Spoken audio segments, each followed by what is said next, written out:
Hello class, in this video we will talk about phase 1 metabolism and role of cytochrome P450 in various phase 1 metabolic pathways. We will discuss briefly again what is phase 1 metabolism, how phase 1 metabolism is carried out in our body. We will also cover about substrate specificity in phase 1 metabolic pathways. What does that mean? And what are the various enzymes that are specific towards their substrate. Then we will shift our attention towards enzyme cytochrome P450 because most of the phase 1 metabolic reactions, in fact, most of the metabolic reactions are carried out by cytochrome P450 enzyme. We will see how does this work. Then we will continue with various metabolic reactions catalyzed by cytochrome P450. So this was the overview of drug metabolism. In last lecture, we covered about introduction of drug metabolism. Now we will cover the second part of this lecture series, which is phase 1 metabolism by cytochrome P450. In this, we will also cover the components of cytochrome P450. How do we classify cytochrome P450 enzymes, because there are several isoforms, and we will briefly look at the catalytic cycle of cytochrome P450. We will cover point A, B, C and D of this section. Now let us revisit this slide from the last video series. What is phase 1 metabolic pathway?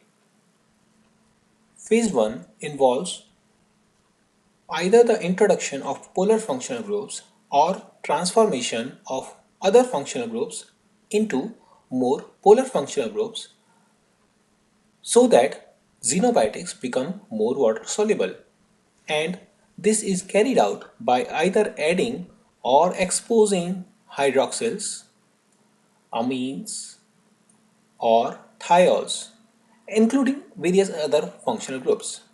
These three are just examples. Various reactions in phase 1 metabolic pathways which leads to these type of polar functionalities are oxidation reactions, hydroxylations, reduction and hydrolysis.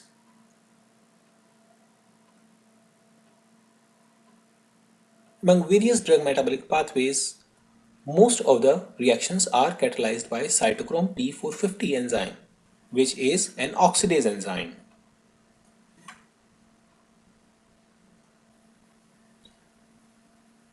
Here are certain examples of cytochrome P450 based oxidation reactions.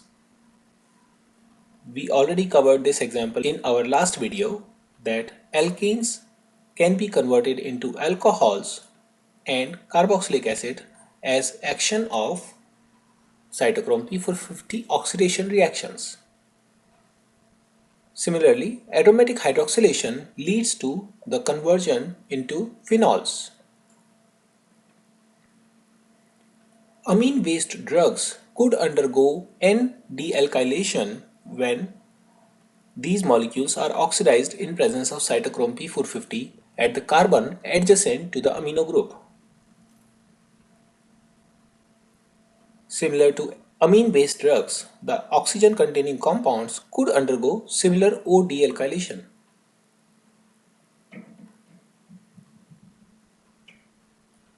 Sulfur-containing drugs, along with dealkylation reactions, could also undergo oxidation reactions. Similarly, nitrogen could also be oxidized.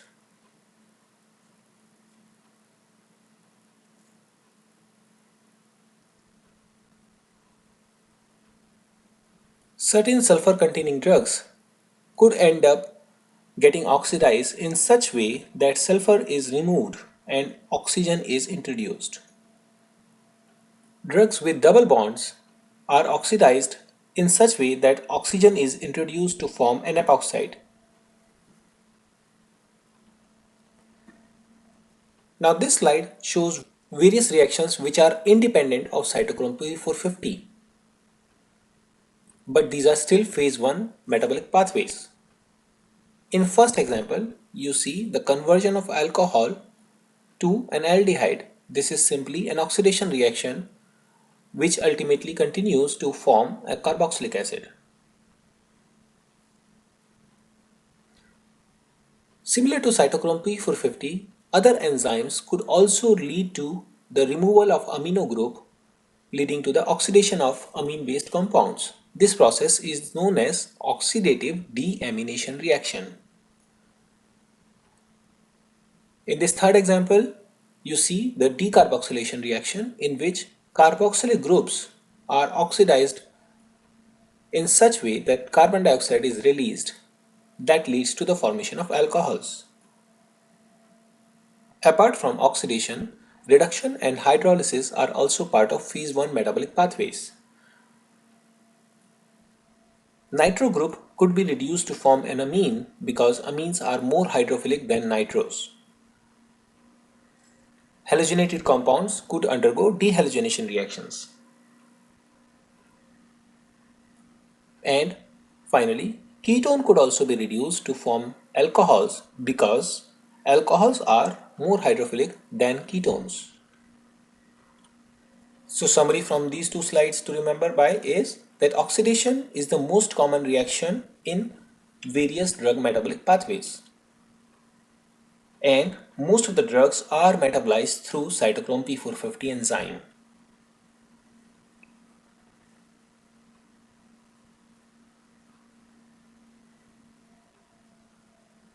Now, these drug metabolic pathways could be very specific or non-specific. What do I mean by that? Specific metabolic pathways or biotransformations are those in which only one type of reaction is catalyzed by an enzyme. For example, enzyme alcohol dehydrogenase. This enzyme only oxidizes alcohols. Another example of such enzymes is aldehyde dehydrogenase, which only oxidizes aldehydes.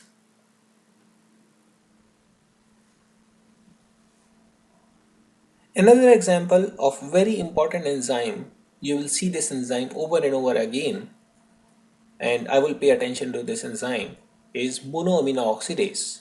This enzyme catalyzes the oxidation of amines, and it leads to the removal of amino group. We will see these examples in detail separately, but this slide focuses on the fact that these enzymes are specific towards their substrate. Then there are certain non-specific biotransformations in which enzymes catalyzing these type of reactions or these type of phase 1 metabolic pathways are not specific towards their substrate. They see one type of functional group, they oxidize that. For example, cytochrome P450 is a very strong oxidizing enzyme which oxidizes carbon compounds. And if you remember from organic chemistry, these are really hard to oxidize. Then there are certain other simple oxidizing enzymes such as flavin monooxygenase, which can oxidize soft nucleophile. What do I mean by that? They are electron-rich compounds such as nitrogen and sulfur because they have lone pair of electrons and they can be easily oxidized. Similar examples of weak oxidizing enzymes are peroxidases and oxygenases. They also work on electron-rich substrates. So let's come back to the most important drug metabolizing enzyme, cytochrome P450. There are few things you can remember about this enzyme, which are that this is a monooxygenase, which means it introduces one oxygen. It is a heme-bound protein and it is found in smooth endoplasmic reticulums of liver. Apart from that, it is also present in some other extrahepatic tissues, means outside the liver.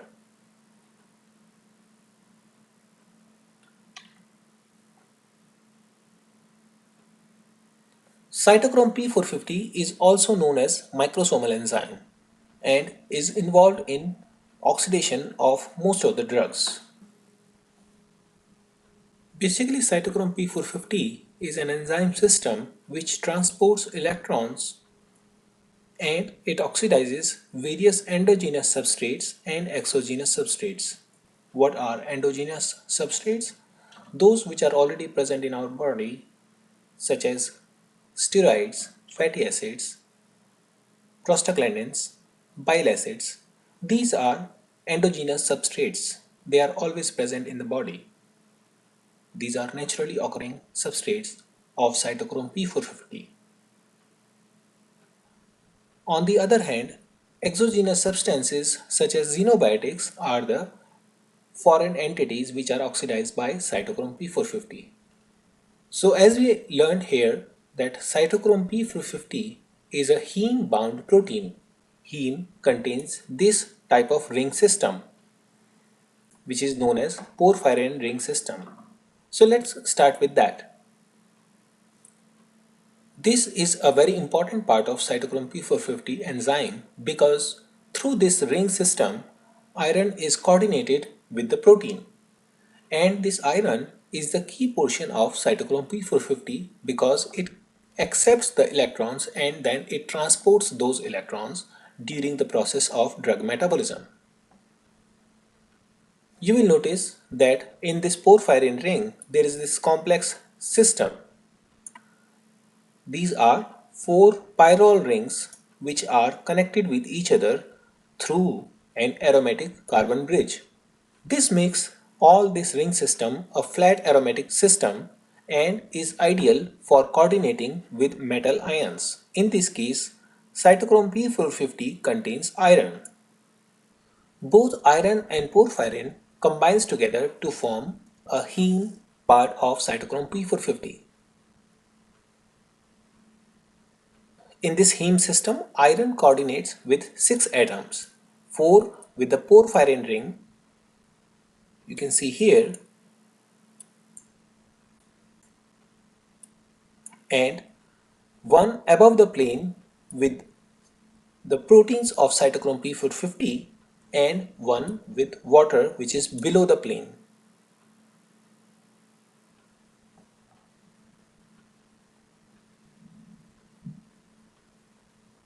Cytochrome P450 is a membrane-bound protein which is embedded in the membrane matrix of endoplasmic reticulum.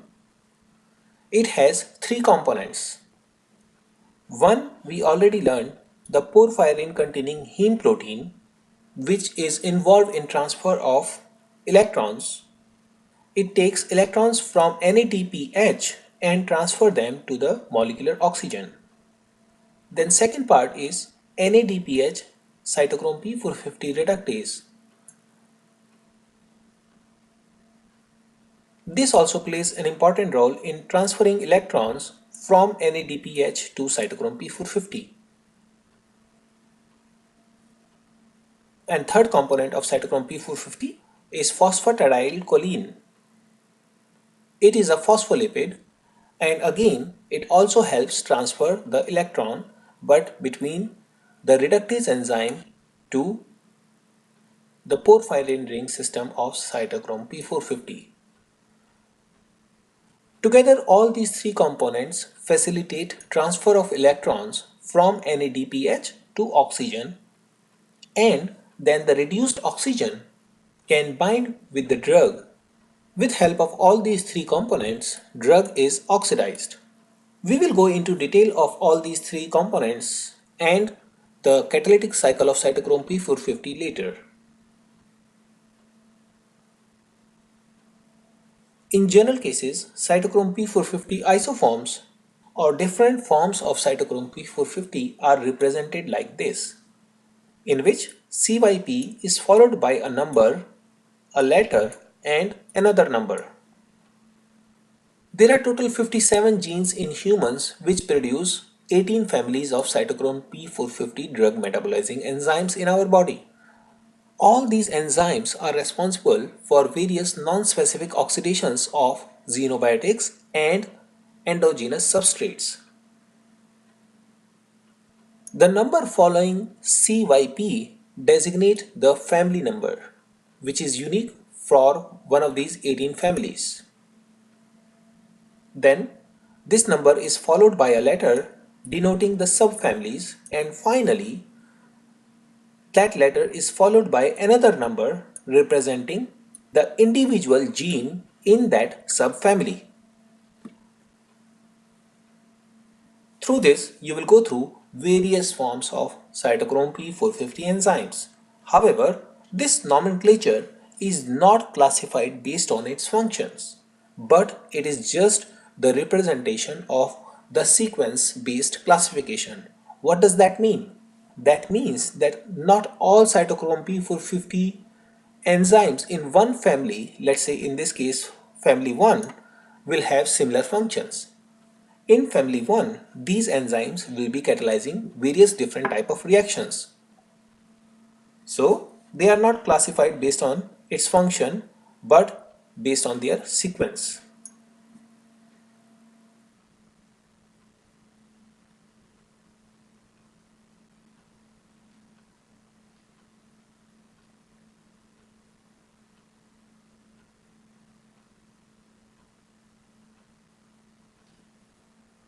Now let us see the catalytic cycle of cytochrome P450.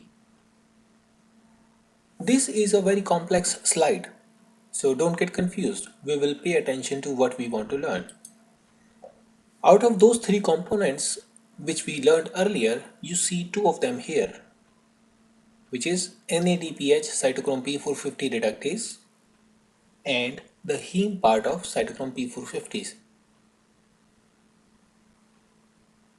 Ultimately, electrons come from NADPH and these electrons are transferred through these components to oxygen.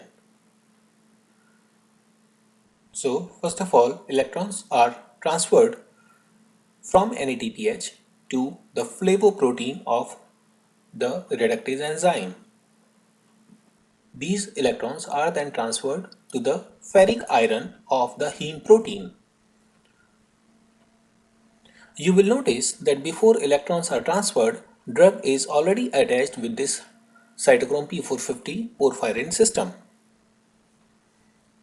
So, once the electrons are transferred to this ferric iron, it gains the electron and becomes ferrous iron. Now this ferrous iron can accept oxygen.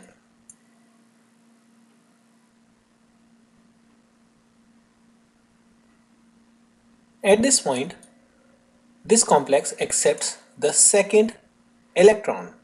This second electron also comes from the same reductase enzyme.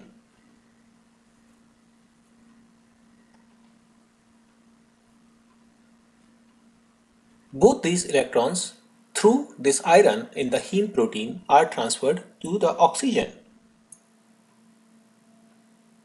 And finally, one of the oxygen in this oxygen molecule is transferred to the drug molecule and another one is removed in the form of water. So you will notice in the fourth step, one oxygen is getting removed in the form of water and second is transferred to the drug molecule where drug is oxidized. And the oxidized drug in final step is released from the binding site of cytochrome P450, releasing the free enzyme. So there are more than few things you can take away from this slide. First of all, electrons come from NADPH.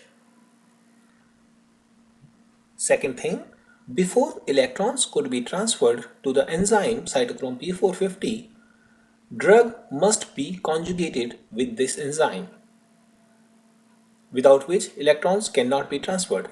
For example, this particular form of enzyme will not accept electron. Drug must be attached with the enzyme in order for it to accept electrons.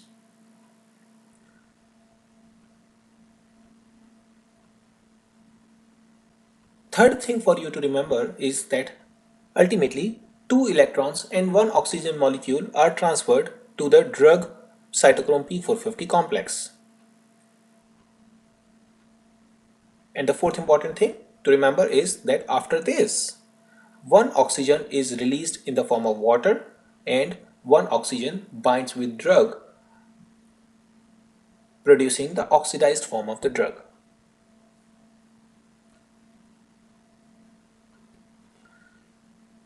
On this side note, this section shows you that carbon monoxide poisoning directly affects this conjugate. Carbon monoxide will reversibly bind with this conjugate, which will slow down the catalytic cycle of cytochrome P450.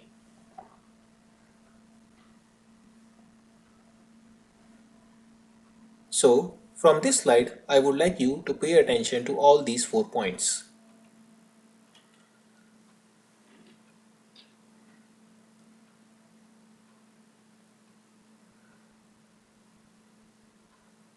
During past few years, drug metabolism has been extensively studied outside the body, and that has been made possible by using liver microsomes.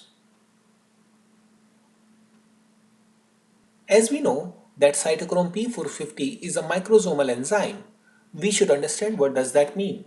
Microsomal enzymes are those enzymes which are present in microsomes, which are the vesicles made from the smooth endoplasmic reticulum. Cytochrome P450 is present in its lipid membrane layer.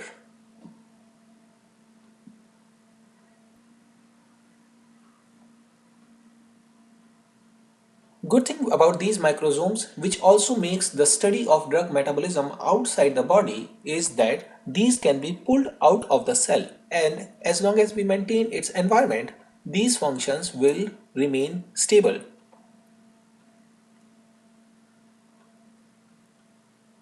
So, through careful processes, all these microsomes containing the drug metabolizing cytochrome P450 enzymes in this membrane layer are isolated, and these are used for studying the metabolism of various new drugs. Just to briefly cover how these are made from some cancer cells which are isolated from HeLa cells, short form for the lady who donated her cells for the betterment of the human race. In order to make these microsomes, these HeLa cells are cultured. After a number of cells are produced, these cells are grinded and centrifuged at a very high speed, which leads to the separation of microsomes and removal of unwanted materials.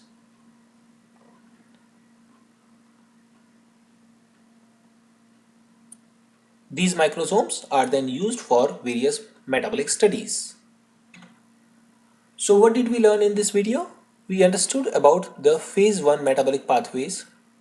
We understood various examples of reactions which makes the part of phase 1 metabolism.